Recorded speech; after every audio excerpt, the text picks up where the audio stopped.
a une vraie occasion de détourner l'adoration. Il ne devrait pas y en avoir, mais il a trouvé une occasion. Nous commençons notre culte avec l'école du sabbat. À l'école du sabbat, nous étudions la même chose partout dans le monde. Par exemple, en ce moment, nous étudions la grande controverse, le grand conflit. Donc, nous sommes adventistes, peu importe où l'on se trouve en ce moment, quand nous prenons en main notre questionnaire. Ensuite, nous avons les bulletins missionnaires dans certaines églises. Durant le moment des bulletins missionnaires, on reçoit les nouvelles de nos frères et sœurs à travers le monde. Étant donné que l'Église adventiste est mondiale, donc c'est intéressant d'avoir des nouvelles de nos frères et sœurs pour savoir ce que Dieu fait dans la vie de nos frères et sœurs qui sont ailleurs. Là encore, Satan n'a pas vraiment l'occasion de nous tromper. Ensuite, nous avons les minutes missionnaires. Durant nos minutes missionnaires, on met l'accent sur l'évangélisation. Satan n'a pas grand-chose à se mettre sur les dents. Ensuite, nous avons les annonces. Les annonces concernent la vie de l'Église. Satan n'a pas vraiment grand-chose à en tirer. Ensuite, nous avons le moment du culte, avec la montée des officiers. Malheureusement, c'est durant ce moment que Satan a le plus de chances de nous tromper. Pourquoi? Parce qu'en entrant dans ce moment, nous perdons notre identité de peuple adventiste de septième jour. Voilà pourquoi la liturgie de certaines églises adventistes sont comme celle des églises baptistes, protestantes et autres. Parce que Satan a trouvé le canal le plus efficace pour nous porter à perdre notre identité, soit la musique et le chant. Si Satan nous dit de ne pas observer le sabbat, on va l'écouter. Si Satan nous dit de manger de la viande de porc, on ne va pas l'écouter. Si Satan nous dit de commettre l'adultère, on ne va pas l'écouter non plus. C'est clair dans la Bible. Mais si nous portons à chanter comme tout le monde, ça c'est correct aux yeux de beaucoup, malheureusement.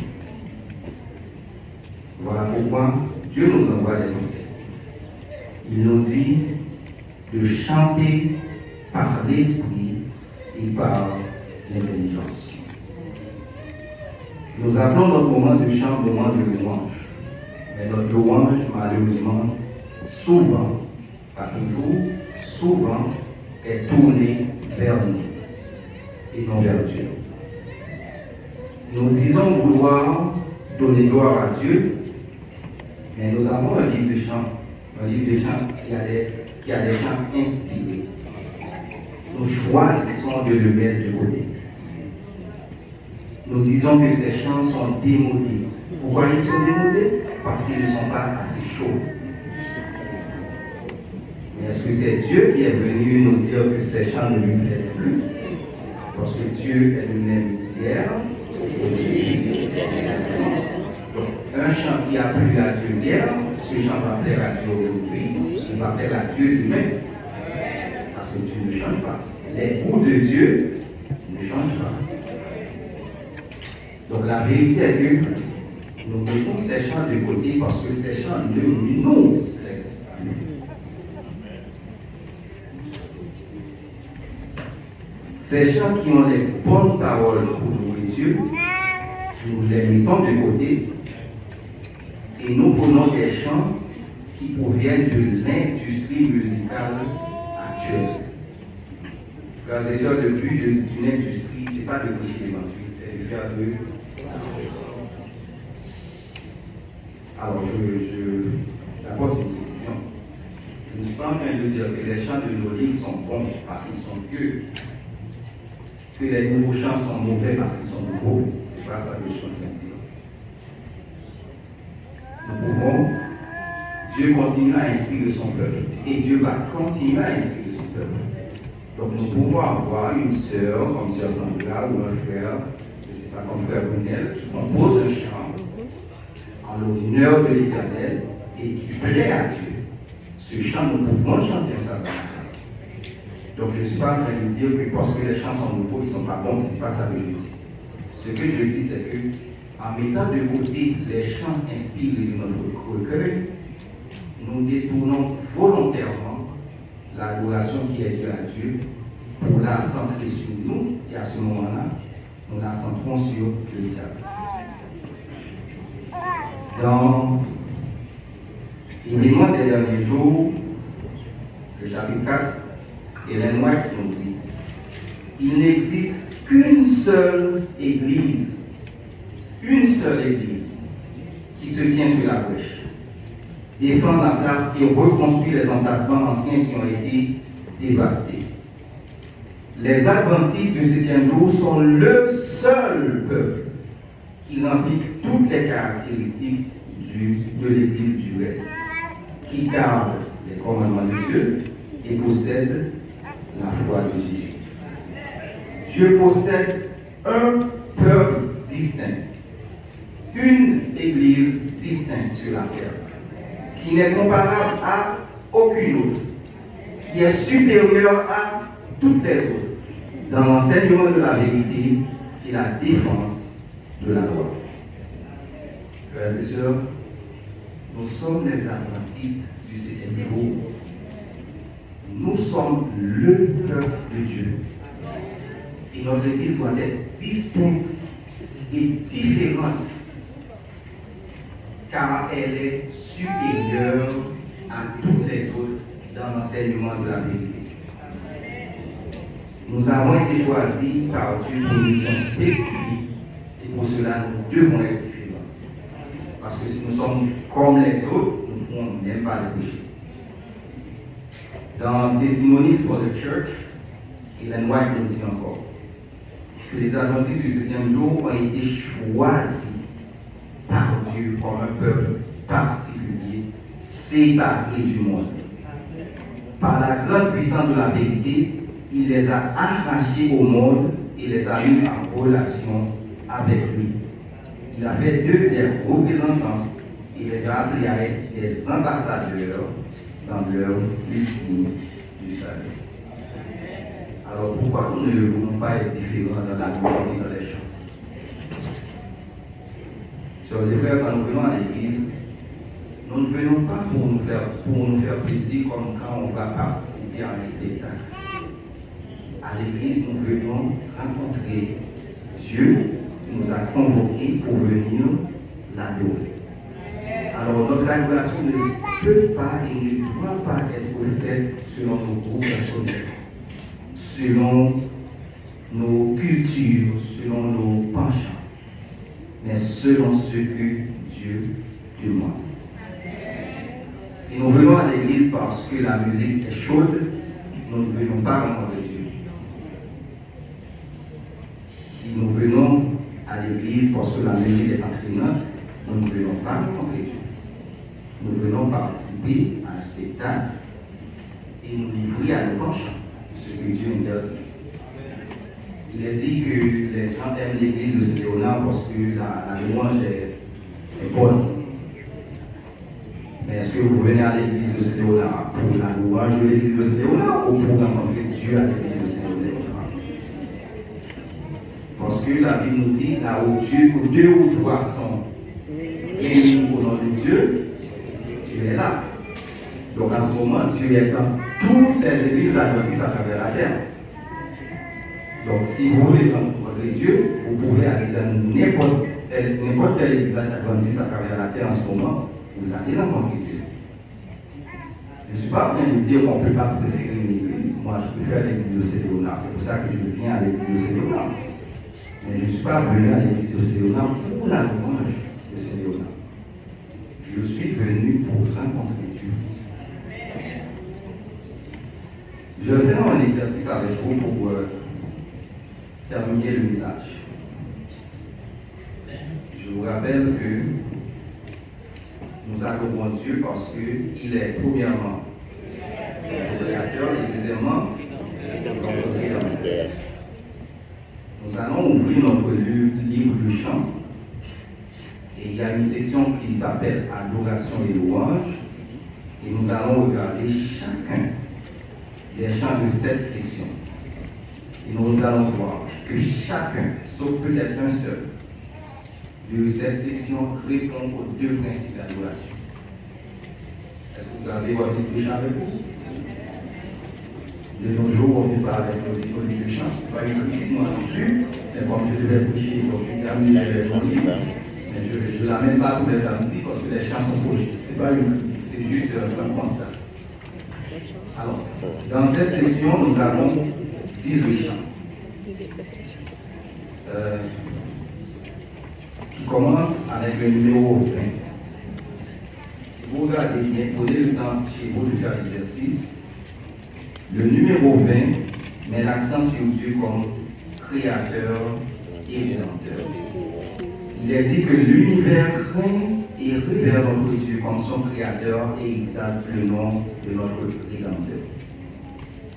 Le numéro 21 met l'accent sur Dieu comme créateur qui nous comble de bienfait, car c'est lui qui a tout créé. Le numéro 22 met l'accent sur Dieu comme créateur du soleil, de la lune, du jour et de la nuit. Le numéro 23, c'est un appel à Dieu pour qu'il rentre en nous et nous purifie de tout péché. Ce n'est pas clair pour moi si met l'accent sur le Dieu comme créateur ou comme rédempteur, donc on peut mettre ce numéro de côté. Le numéro 24 met l'accent sur Dieu en tant que créateur. Nous sommes invités à bénir Dieu en tant que créateur. Le numéro 25 fait la même chose quand il crée pour qu'il est grand. Le numéro 26 met l'accent sur Dieu en tant que rédempteur en nous donnant son Fils qui nous ouvre les cieux. Le numéro 27 met l'accent sur Dieu comme rédempteur qui nous a fait donc un puissant sauveur. Le numéro 28 met l'accent sur Dieu comme rédempteur.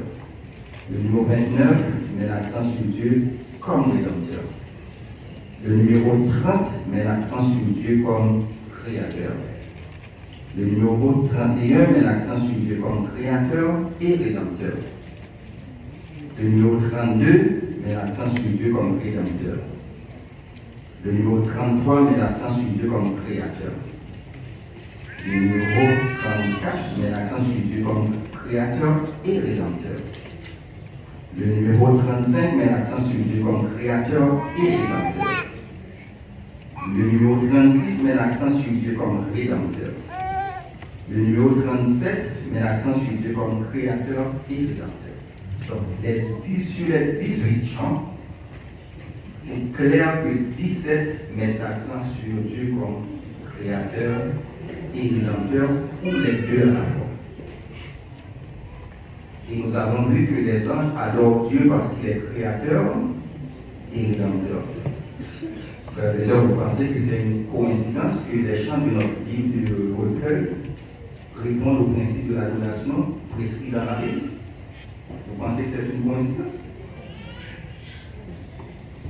Moi, non. Alors, pensez-vous que Dieu est content de nous voir mettre ces chants de côté pour chanter d'autres chants qui parfois n'ont rien à voir avec l'adoration? Des chants qui le plus souvent mettent l'accent sur nous au lieu de mettre l'accent sur Dieu. Je vais continuer l'exercice avec vous et nous allons voir quelques chants que nous avons chantés ici à l'église. Dernièrement. S'il vous plaît, je ne suis pas en train de vous dire que vous êtes mauvais, que moi je suis bon. Ce n'est pas ça le but. Je ne suis pas en train de dire parce que vous avez choisi tel chant que vous n'êtes pas enfant de Dieu. Ce n'est pas ça. Je veux juste qu'on regarde les choses ensemble, qu'on réfléchisse. Peut-être que j'ai tort. Je vois que Dieu m'a inspiré ces paroles, mais peut-être que j'ai tort. Ok? Donc je ne suis pas en train de critiquer. Alors le sabbat 4 mai 2024, nous avons chanté ces chants. Il y a des élèves qui ont un sentiment abandonné. Je ne sais pas si je vais voir, donc je ne vais pas chanter. Donc, ce chant est un chant, à mon avis, que nous pouvons chanter quand nous sommes dans le désespoir. Ok? C'est vrai que je pense que dans le deuxième couplet, on a quelques paroles quand même qui mettent l'accent sur Dieu comme rédempteur, mais ce chant a un caractère répétitif. Tantôt, je vais vous dire c'est quoi le problème avec le caractère répétitif dans les chants. Parce que nous répétons beaucoup Jésus, Jésus, Jésus, Jésus. Nous avons chanté un deuxième chant. Alors, ce premier chant, moi, je donne 5 sur 10. Nous avons chanté un deuxième chant. Miséricorde, parfum, compassion, Dieu, etc. Si nous analysons les paroles de ce chant ne met pas l'accent sur Dieu, ni en tant que créateur, ni en tant que rédempteur. Ce chant, c'est une suite de répétitions des mêmes mots. Miséricorde va finir, compassion va finir, nous renouveler chaque matin. C'est un chant composé de 3 phrases, ou plutôt 1, 2, 3, 4, 5, 6, 7, 8, 9, 10, 11, 12 mots. Donc pendant 2 minutes, 3 minutes, 4 minutes, nous répétons 12 mots, seulement 12 mots. Nous avons chanté un autre chant. Moi, je vais establir encore mon petit bon Dieu. Alors, nous n'avons pas chanté tout ce chant de jour-là. Nous avons chanté seulement un extrait. Et qu'est-ce que nous avons fait encore? Nous avons répété les mêmes mots. Une suite de répétitions de quelques mots. Donc, il n'y a aucun enseignement. Rien n'est centré sur Dieu. Moins pas établi encore, moins c'est petit bon Dieu. Moins. Nous avons chanté un autre chant. Les Emmanuel dit dans des moins. Là encore, l'accent est mis sur moi. Les Emmanuel dit dans des moins. Donc ce chant ne met pas l'accent sur Dieu, ni comme créateur, ni comme rédempteur. Je ne dis pas qu'on ne peut pas les chanter, ces chants-là. Moi, je les chante, mais pas dans un savoir où je suis venu à l'adoration.